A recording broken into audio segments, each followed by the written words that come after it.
সাধারণত বোর্ডের নিয়ম অনুযায়ী শেষ পরীক্ষা যেটা হয় তারপরে একটা 2-3 দিন বাদ দিয়ে তারপরে সেখানে পরীক্ষাটা হয় যাতে একটা ছাত্র একটা গ্যাপ পায়। তো আমরা যেটা সিদ্ধান্ত নিয়েছি, যেহেতু 22 তারিখের পরীক্ষা ছিল সায়েন্সের কেমিস্ট্রি, সেটা যেদিন হবে সেদিন সকালে হবে, এবং যেটা 24 তারিখে যেটা সেটা বোধহয় অর্থনীতি, সেটা সেদিন বিকেলে হবে। তো যার ফলে আপনার পরীক্ষা পুরো প্রক্রিয়া যেন আরও কটা দিন পিছিয়ে যেন না যায় শেষ হতে, সেজন্য আমরা একটু আগে ওইভাবে আমরা জিনিসটা প্ল্যান করেছি।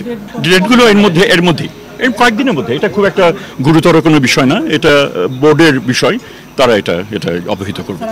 শুনেন, এই মন্ত্রণালয় হচ্ছে রাষ্ট্রের একটি অঙ্গ, এবং যেখানে প্রধান উপদেষ্টা নিজে এখানে শোক জাতির কাছে তিনি চ্যানেলের মাধ্যমে তিনি সেটা প্রকাশ করেছেন, তার মানে সকলের হয়ে, সকল মন্ত্রণালয়, সকল পুরো রাষ্ট্র যে যন্ত্র, রাষ্ট্র প্রক্রিয়া, তার হয়েই তিনি করেছেন। সেটা আলাদাভাবে আমাদের করার সেরকম আমার মনে হয় কোনো অবকাশ হয়নি। হ্যাঁ, গতকাল দোয়া মাহফিল একটা প্রোগ্রাম ছিল স্কুল কলেজ বিভিন্ন প্রতিষ্ঠানে মন্ত্রণালয়ের অধীনে দোয়া মাহফিল, সেটা মন্ত্রণালয়ে যথাযথভাবে সেটা হয়েছে।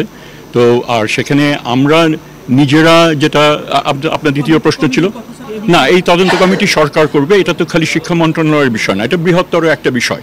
এখানে আমাদের একটা জিনিস মনে রাখতে হবে, যেই ঘটনাটা ঘটেছে সেটা অত্যন্ত বেদনাদায়ক এবং সেটা কারোরই কাঙ্ক্ষিত না, কিন্তু এটা একটা দুর্ঘটনা সেটা ঘটেছে, এবং সেখানে প্লেনের এই ক্র্যাশ একটা হয়েছে, এতগুলো জীবন নির্বাপিত হয়েছে, এবং সেখানে যারা অনেকেই ক্রিটিক্যাল অবস্থানে রয়েছেন। সো এই রকম একটা শোকাবহ একটা পরিবেশে আমরা ফেস করছি, এবং এখানে হ্যাপেন্স টু বি ওই জায়গাটা হচ্ছে একটা স্কুল। আমাদের সেই দিক থেকে দায়িত্ব হচ্ছে শিক্ষার্থী তারা কীরকম ছিলেন, আমাদের কি করা যেতে পারে।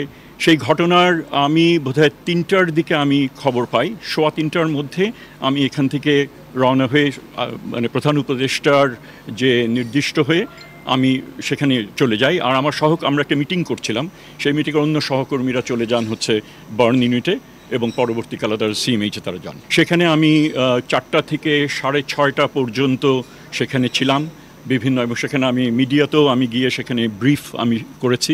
আমরা তারপরে সিএমএইচে এসছি, অত্যন্ত হৃদয় নিংড়ানো সেখানে বাস্তবতা। একজন প্যারেন্টস এসে বললেন যে তার বাচ্চাকে তিনি টাঙ্গাইল নিয়ে যেতে চান এবং গাড়ি অ্যারেঞ্জ করা যায় কিনা। যথাযথ আমরা যতটুকু সম্ভব সেই নির্দেশনা দিলাম, সেটা যেন ব্যবস্থা করা হয়, সেই ব্যবস্থা হয়েছিল। শোক সন্তপ্ত পরিবারের সাথে যতটুকু তাদের সঙ্গে যোগাযোগ করা সেটা করলাম, কোনো অসুবিধা আছে কিনা। শুনলাম আমি যাওয়ার আগেই অন্যান্য উপদেষ্টারা এসে একটা বড় রকমের এখানে একটা সমস্যা হচ্ছিল, পুলিশ কর্তৃপক্ষ চাচ্ছিলেন সেখানে তাদের ব্যবচ্ছেদ করার জন্য। উনি তখন নির্দেশ দিলেন, যেহেতু আমরা ব্যবচ্ছেদ করা, সে কারণ হচ্ছে কিসের জন্য মৃত্যুটা হয়েছে, যেহেতু এটা অত্যন্ত অবভিয়াস যেটা প্লেন ক্র্যাশে হয়েছে, তখন নির্দেশ দেওয়া হলো। এবং এবং পেরেন্টসরা অত্যন্ত ইসের মধ্যে ছিলেন যে আমার এই বাচ্চার কেন আবার করা হবে, আমরা তো সবাই জানি। তো সেই পরিপ্রেক্ষিতে নির্দেশনা তাদেরকে দেওয়া হলো, তারপরে তারা নিবৃত্ত থাকলেন, এবং আলটিমেটলি ডিসিজ ফ্যামিলিজ তারা তাদেরকে নিয়ে গেলেন। সেখান থেকে আমি একটু ব্যাখ্যাটা একটু করতে চাই, সুযোগ যেহেতু পেয়েছি। আমি নিজেই আপনাদেরকে ডাকতাম, কাইন্ডলি আপনারা এসছেন, আমি অত্যন্ত আনন্দিত।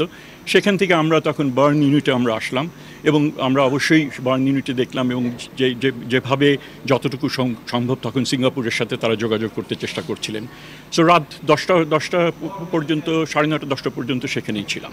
সো ওই একটা প্রেক্ষিতে তখন আমি এই বিষয়টা যখন ঘরে ফিরছি, তখন এই পরীক্ষার বিষয়টা সামনে এসলো। অনেকেই প্রশ্ন বলছিলেন, জানাচ্ছিলেন যে এখানে আমরা পেছানো হবে কি না হবে, কেউ চাচ্ছিলেন পরীক্ষা হোক ইত্যাদি।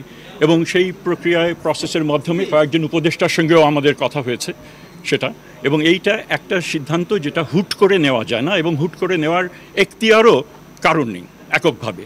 তো সেখানে সেই প্রক্রিয়া, যেরকমভাবে পরীক্ষা কন্ডাক্ট করার জন্য একটা রোল ডাউন করতে হয়, আবার পরীক্ষা যদি না হয় সেটা আবার রোল ব্যাক করার কিন্তু একটা বিষয় রয়েছে, যে প্রশ্নপত্রগুলো চলে গিয়ে থাকলে এক ধরনের বিষয় হবে, লোকাল অ্যাডমিনিস্ট্রেশনকে জানানো ইত্যাদি, সেগুলো ফিরিয়ে আনা, এই বিষয়গুলো নিশ্চিত করেই কিন্তু আমরা তখন হয়েছে সিদ্ধান্ত যখন হলো যে এটা আমরা পেছাবো, সেটা নির্দিষ্ট সময় হয়েছে এবং পরবর্তীকালে এটা জানিয়ে দেওয়া হয়েছে। কাজেই পরীক্ষা যেটা একটা ধারণা হয়তো রয়েছে যে একক সিদ্ধান্তে অনেক আগেই দ্রুতই এটা নেওয়া যেতে পারত, এটা বোধহয় এই ধারণাটা একেবারেই সঠিক না। ডিউ প্রসেস ফলো করে পরীক্ষা সেটা পেছানো হয়েছে এবং পরবর্তীকালে ওই 2:30 3টা ওই সময়টাতে অবশ্যই না। তাহলে কি সিদ্ধান্ত কি তাহলে আপনি কি মনে করেন? আর এই সিদ্ধান্ত গ্রহণের ক্ষেত্রে এমন বিষয় এসেছিল যে পরীক্ষা যদি আমরা যেন নেই, কারণ অনেক বাচ্চারা তারা আমরা তো সেরকমভাবে অ্যাফেক্টেড হয়নি, আমরা চাই পরীক্ষাটা হয়ে যাক, সেটাও আমাদের বিবেচনার মধ্যে নিতে হয়েছিল। এটা এককভাবে ভাবলে হবে না।